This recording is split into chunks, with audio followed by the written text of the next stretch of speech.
뭐해 둘이? 어? 좋아해. 나 이거 적응 못할 것 같아. 아직 전쟁은 끝나지 않았어.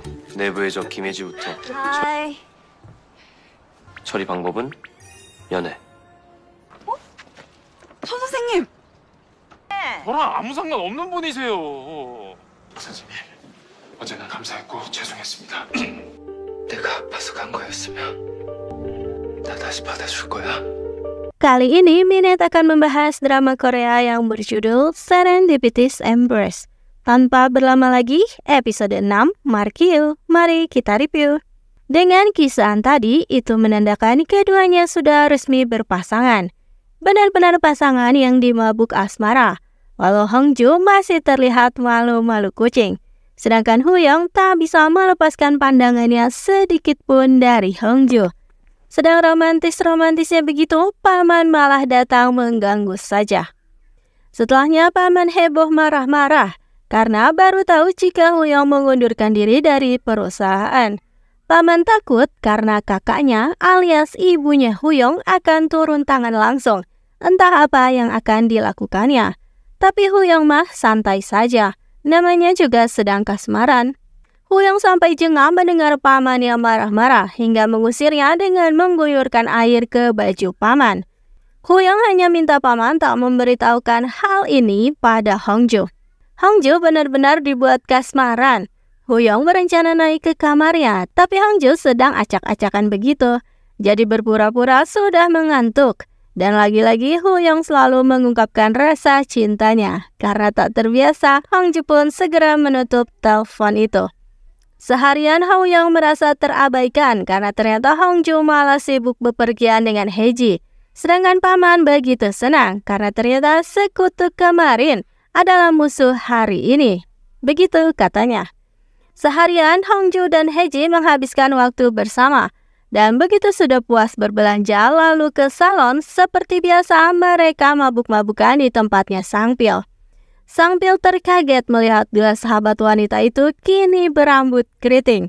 Dan begitu Sangpil akan membahas mengenai Bang Junho di depan Heji, buru-buru Hongju menyundulnya. Sangpil benar-benar sudah kehabisan kata-kata. Ia pun mengadu pada Huyong. Katanya perang belum usai, Huyong harus menghadapi Heji, musuh dalam selimut. Caranya dengan berkencan.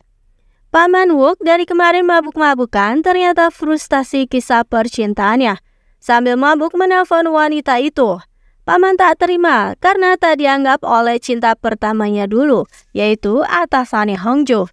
Hongju merasa tak asing mendengar suara wanita cinta pertamanya Paman Wook.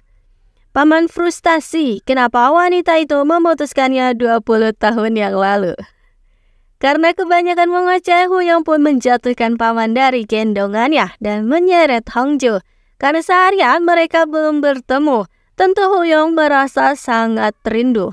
Esok harinya, Hongju dan Huyong sibuk memilah-milih pakaian terbaik mereka untuk pergi berkencan. Ternyata tiba-tiba Heji datang ikut nimbrung. Kenapa tiba-tiba Heji ada di rumah Hongju? Ternyata tadi pagi, Heji padahal sudah bersiap dengan pakaian barunya yang sempurna untuk naik gunung. Ternyata hari ini dibatalkan karena Pak Son sedang sakit. Heji pun kecewa. Ayah mulai bercerita jika Pak Son akan ia jodohkan dengan anak tertua. Tapi Heji mengatakan jika ada dirinya yang lebih dekat dengan Pak Son. Mendengar hal itu, ayah pun ngakak. Pasti Heji hanya cemburu saja pada kakaknya. Dan gini Heji benar-benar jadi obat nyamuk bagi Huyong dan Hongju. Akhirnya untuk menghilangkan musuh dalam selimut, Huyong mengirim Heji ke rumah Pak Son dengan dalih untuk menjenguk sakit. Dan bahkan para wanita itu sampai bertukar pakaian. Di tempat lain Bang Junho mampir lagi ke rumah Heji. Awalnya baik-baik saja minum bersama dengan ayah Heji. Tapi mendadak ayah Heji berbicara tegas untuk tak mengganggu Hongju lagi. Pria seperti Junho bukanlah untuk Hongju. Dia seharusnya mengatakan alasan kepergiannya dulu, bukan meninggalkan begitu saja. Sungguh tamparan yang telak untuk Bang Junho.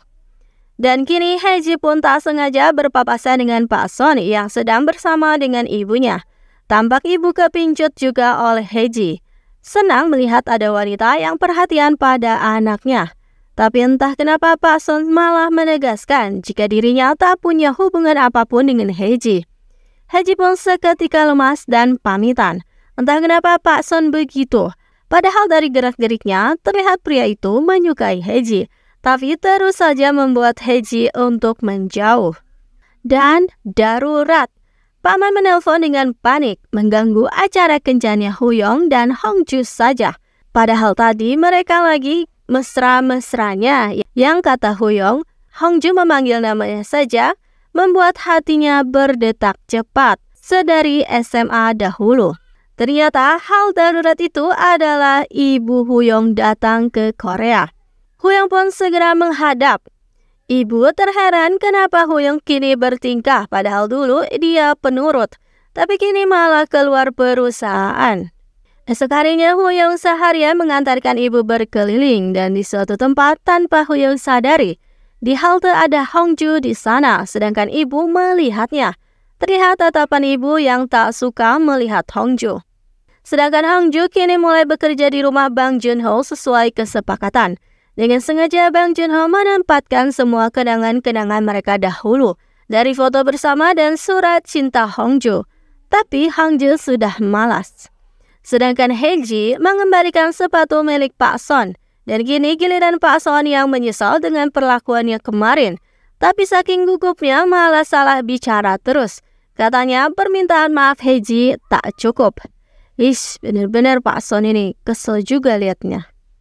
Dan kedatangan Ibu Huyong sebagai CEO pusat membuat semua orang di kantor Korea merasa tegang. Ibu ternyata memutuskan akan bekerja di kantor dengan alasan inspeksi. Kembali ke rumah Bang Junho. Rapat tak berselang lama karena Hongju sudah mengerjakan tugasnya. Dan begitu Hongju pamit, Bang Junho pun kena mental. Penyakitnya kambuh, ia tak menduga Hongju benar-benar menolaknya. Junho sampai kelimpungan berbicara dan terjatuh dan berkata, bagaimana jika kepergiannya kala itu karena ia sakit? Apakah Hongju mau menerimanya kembali? Dan sesuai dugaan, ketika SMA dahulu, ibu dengan instingnya tahu memergoki jika anaknya Kang Huyong menyukai seorang gadis. Dan episode 6 pun berakhir di situ.